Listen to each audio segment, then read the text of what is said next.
So, I mean, I don't want to do politics today. I'm so tired of it. We have Obama over in the G20. I watched it. I was nursing like a Scotch hangover headache today, and I watched it for about, I kind of wanted to enjoy him. I was like rooting for him. I did. I want him. But then I got scared because he did exactly what I feared. He basically was saying that he's going to subjugate American interests to world interests, by the way, incidentally. Okay, clip 3. Listen to this one. In an era of integration and interdependence, it is also my responsibility to lead America into recognizing that its interests, its fate is tied up with the larger world. That if we neglect or abandon those who are suffering in poverty, that not only are we depriving ourselves of potential opportunities for markets and economic growth, but ultimately that despair may turn to violence that turns on us. Typical liberal claptrap. Typical liberal bullcrap. Poverty produces violence? That is utter rubbish. That's one of the liberal protocols that has produced 60 years of insanity in the United States of America. How many billions of dollars have been spent trying to end poverty in America only to have gangs proliferate like viruses in this country? And so, again, this is liberal claptrap. This is Obama the social worker, Obama the brainwashed left-winger, Obama the professor, Obama thinking now he's going to take more of your money and turn it over to Africa, Asia, whatever, and that's going to end violence. That's going to take a fanatic religious Muslim who believes in jihad, and by giving him money, he's going to not think that you as an infidel deserve to die? Are you crazy? This is what got to me. If I listen to it, I really hear it. And so he says, in an era of integration, end poverty? Around the world, we're going to end poverty? How many trillions of dollars have we sent overseas? Has it ended poverty? You know what's ended poverty? India's dynamo of an economy has ended a lot of poverty in India. China. Capitalism has ended more poverty in China. Capitalism has ended more poverty in China than all of the do-gooder programs in the history of the world, Mr. Obama. So there it is. Again, he's trying to say that we must subjugate our interests in the interest of the world. Who said we've ever abandoned those suffering in poverty? Well, what is he talking about? So I listened to this. I didn't want to talk about it.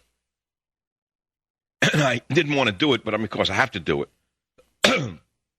And then he goes on to First Lady Michelle Obama visits. Oh, no, this is something else. But I don't want to I was rooting for him because he is the president. I'm an American. I wanted him to do well. I wasn't hoping he failed. I'm not like some of the schmucks in the media. I don't have to hope he's going to fail. I mean, the fact of the matter is this guy is over there, and if you listen to it, it's liberalism in a way that is magnified, of course, and he's toned down his Marxism for the world audience.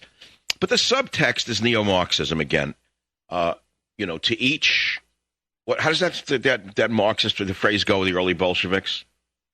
To each, whatever.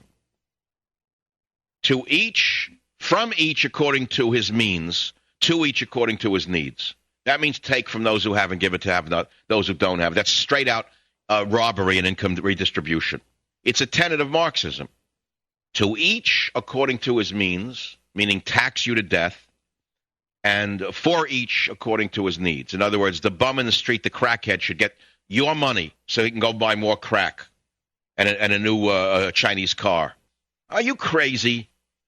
So I didn't like it. I mean, he had a cold, Obama. And I'm a caring person. The funny thing is, I've helped so many people over my life with colds and flu and illnesses from all the years I was in the alternative medical field without drugs. And not knocking drugs, they work too. But, you talk about complementary medicine. He said, I've been fighting this when he coughed. I felt fatherly. I wanted to give him a handkerchief and a zinc lozenge and like an echinacea spray. But I couldn't reach out and do that. I did. My instinct was, man, don't they know about that stuff? I mean, they're all into like health food. The guy's fighting a cold because he's on stress. After all, it's a big stressful job when you take over the newspapers one day, the automobile industry the day before, and the day before that the banks. And now that you've solved the problems of America, you're going to rush off and solve the world's problems. It wears a man out, in 100 days. There's a lot to do. You can run a guy down, even a guy in good shape with a great voice can get uniquely wiped out. So, but I wanted to give him like the caring father in me. I wanted to give him come up on the stage and say, "Time out. My president's not feeling well. Here, Mr. President, here's a handkerchief. Here's a cherry-coated zinc lozenge, wonderful for your throat. Don't take more than one a day. Here's, an echinacea golden seal spray. Take 3 spritzes in the back of your throat. And tonight, as soon as you're through talking to these Brits and you've eaten the rotten food over here, I want you to get into bed. I want you to take a scotch and basically hold it on the back of your throat. And I want you to go to sleep in a warm room, no air conditioning, okay? I didn't get to say that. I went to sleep myself.